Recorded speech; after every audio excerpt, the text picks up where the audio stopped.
Cease fire. Cease fire का अर्थ होता है युद्ध विराम। सीज फायर का अर्थ क्या होता है? युद्ध विराम। जब दो देशों के बीच युद्ध होता है तो उस युद्ध जब रुकती है उसी को सीज फायर कहते हैं, यानी सीज फायर लगाई जाती है। ये सीज फायर किसके द्वारा लागू की जाती है? तो सीज फायर दोनों देशों को, जिन दो देशों में युद्ध जो हो रहा है उनके द्वारा लागू की जाती है। उसके मेन हेड होते हैं डीजीएमओ।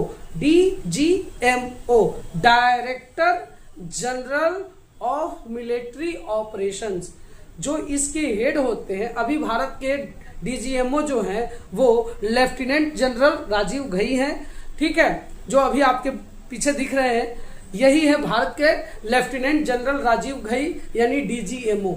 अब जो दो देशों के बीच जो युद्ध होता है तो डीजीएमओ आकर के ये संबोधित करते हैं कि अब दोनों के देशों के बीच अब युद्ध नहीं होगा, यानी दोनों देशों के बीच जो समझौता होती है मिलिट्री द्वारा उस युद्ध विराम करते हैं। लेकिन अभी हाल फिलहाल के जो आप युद्ध देख रहे हैं ईरान और इजराइल का युद्ध, इसमें ट्रंप जी आकर के बोलते हैं उधर से अमेरिका से कि दोनों देशों में सीज फायर लागू हो गया। उनके कहने से लागू नहीं होगा।